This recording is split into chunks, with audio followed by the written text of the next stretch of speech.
Berita pagi diteruskan dengan edisi Sabah bersama Muhammad Dia Sahlan. Malaysia Madani rakyat disantuni.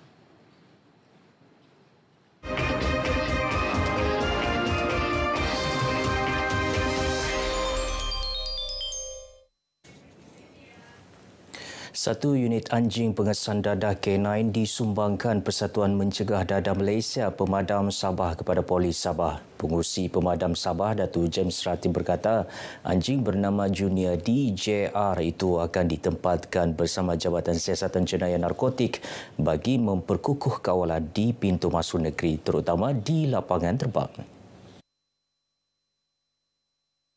Anjing ini kini menjalani latihan intensif di Bukit Aman, Kuala Lumpur bersama pengasuh khas dari Sabah yang dihantar mengikuti kursus pengendalian.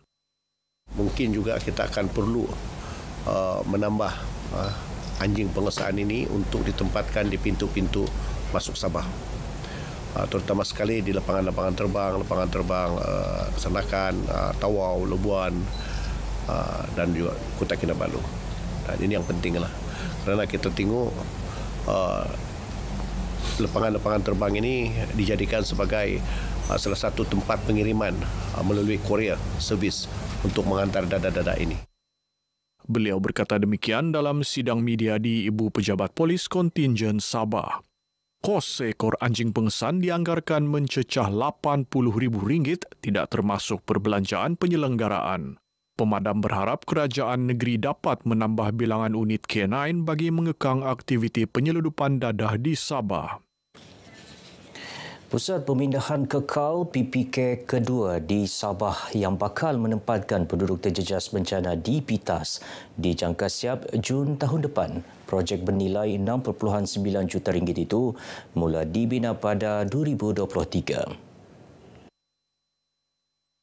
Sebuah lagi PPK di Tenom turut dibina pada hujung tahun ini dengan kos hampir RM10 juta. Dan yang ketiga baru sahaja diumumkan oleh Timbalan Perdana Menteri, Yang Berhormat Timbalan Perdana Menteri, iaitu di Membakut. Yang itu pun kita dalam proses mengenal pasti tapak yang sesuai. Beliau berkata demikian kepada pemberita selepas menjadi tetamu dalam rancangan Kami Baini di studio TV RTM Kota Kinabalu. Agensi Pengurusan Bencana Negara NADMA akan membaik pulih pendawaian elektrik, kemudahan tandas dan sistem perparitan di Pusat Pemindahan Sementara PPS yang usang di negeri ini. Bantuan wang ihsan BWI RM1,000 juga disalur kepada penduduk terjejas bencana banjir dan tanah runtuh yang berlaku baru-baru ini. Penduduk terjejas banjir di Penampang disantuni Jabatan Perpaduan Negara dan Integrasi Nasional JPNIN menerusi inisiatif bantuan rahmah RT Cares. Usaha itu bagi meringankan beban komuniti setempat selain memastikan keperluan harian mangsa bencana terjamin. Tumpuan kita sebenarnya di mana-mana kawasan yang adanya rukun tetangga yang terkesan akibat bencana. Dan bencana ini boleh jadi bencana banjir, mungkin bencana gempa bumi, tanah runtuh. So di mana ada kawasan-kawasan rukun tetangga yang terjejas akibat bencana tersebut, Jabatan Perpaduan Negara dan Integrasi Nasional bersama dengan jawatankuasa rukun tetangga akan turut membantu. Beliau berkata demikian kepada RTM dalam majlis penyampaian bantuan bakul rahmah di Penampang. Pihaknya akan meneruskan inisiatif ini ke daerah lain bagi membantu mangsa terjejas bencana banjir. 135 jawatan kuasa rukun tetangga daripada 7 kawasan rukun tetangga KRT Penampang menerima bantuan rahmah RT Cares. Antaranya KRT Ramaya, Sarapung, Inobong, Putaton, Penampang Proper, Kolopis dan Terawi. Baik, perkembangan harian bencana di Sabah. Setakat 8 malam, hanya sebuah pusat pemindahan sementara PPS dibuka di Penampang. Ia menempatkan 82 penduduk daripada 22 ketua isi rumah. Menurut Sekretariat Jawatankuasa Pengurusan Bencana Negeri JPBN Sabah, mangsa tanah runtuh dari Kampung Gawir Madsiang kekal berada di Dewan Kampung ini sejak 18 September lalu. Bencana sejak 12 September lalu mengorbankan 14 nyawa, membabitkan kejadian tanah runtuh di Penampang, Kota Kinabalu, Papar serta banjir di Keningau.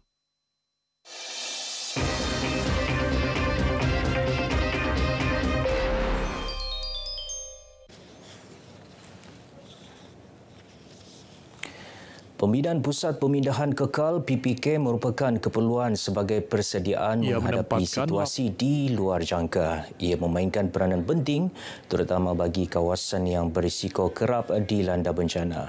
Iswadiman Syamsuddin menyediakan laporan ini.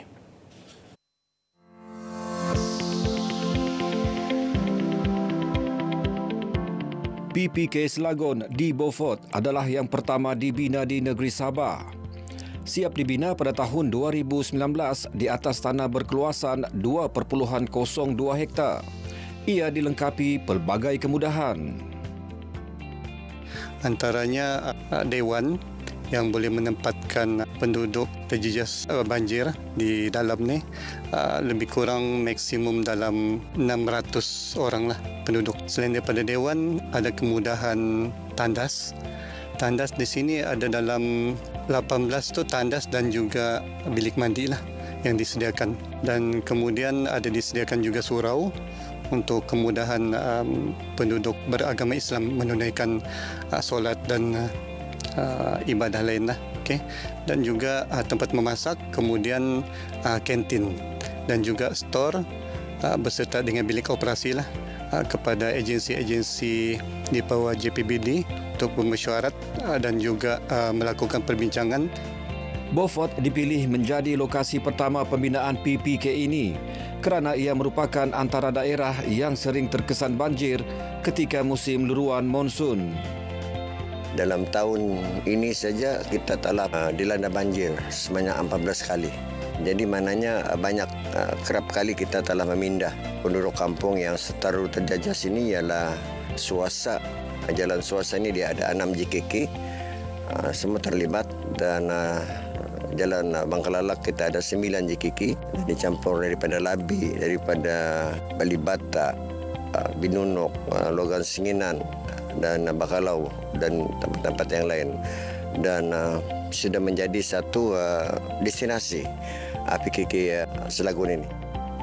Dengan wujudnya PPK ini, ia bukan hanya memberi perlindungan kepada penduduk terjejas banjir semata-mata, malah turut digunakan sebagai pusat kuarantin dan rawatan ketika pandemik COVID-19 melanda. Ketika ketiadaan keperluan kecemasan, PPK Selagón akan dijadikan pusat bagi penganjuran aktiviti komuniti setempat. Disebabkan manfaat PPK yang begitu meluas untuk penduduk setempat, Timbalan Perdana Menteri Datuk Seri Dr. Ahmad Zahid Hamidi mengumumkan kerajaan akan membina sebuah PPK di Bongawan tahun ini. Beliau menyatakan demikian ketika meninjau situasi banjir di Papar baru-baru ini. Dalam pada itu, Jawatankuasa Pengurusan Bencana Daerah Beaufort juga telah merancang untuk membina sebuah lagi PPK di Dun Lumadan.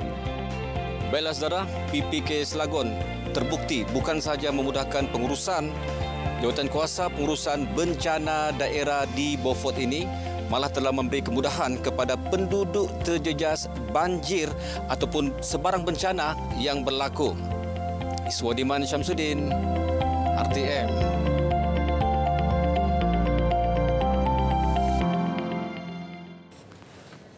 Lebih 200 pelajar di Membakut menerima manfaat menerusi program bantuan jejak menara gading fasa kedua. Ia khusus untuk anak-anak yang berjaya melanjutkan pengajian ke institusi pengajian tinggi.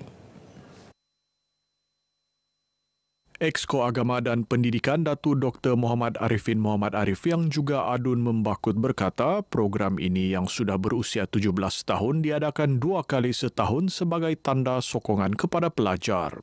Banyak lagi bantuan yang telah dilaksanakan oleh kerajaan melalui idea daripada Yang Amat Berhormat Ketua Menteri kita berhubung dengan pendidikan.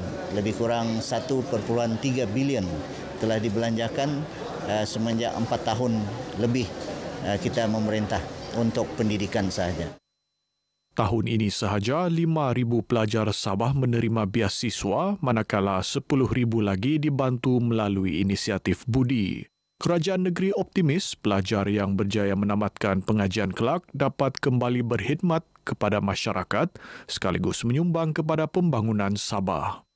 Terima kasih kepada YB Arifin kerana telah memberi kami bantuan walaupun tidak terlalu banyak, tapi itu membantu kami, sangat-sangat membantu kami untuk melanjutkan pembelajaran kami di IPTA, IPTS. Pencalonan saya sudah masuk di UIA, Universiti Islam Antarabangsa Selangor. Alhamdulillah, 4 tahun. Dia punya pengajian selama 4 tahun, mengambil bagian dakwah dan bagian pengurusan. Alhamdulillah, di universiti tersebut. Dan anak saya antara salah satu penerima yang akan memasuki di UMS pada 28 hari bulan. Jadi semoga Datuk terus maju jaya lah. Baik, paparan itu tadi mengakhiri Berita Pagi Sabah kali ini. Menyusul selepas ini Berita Pagi Sarawak bersama Fazril Hisham Effendi di Kuching. Malaysia Madani, rakyat di Santuni.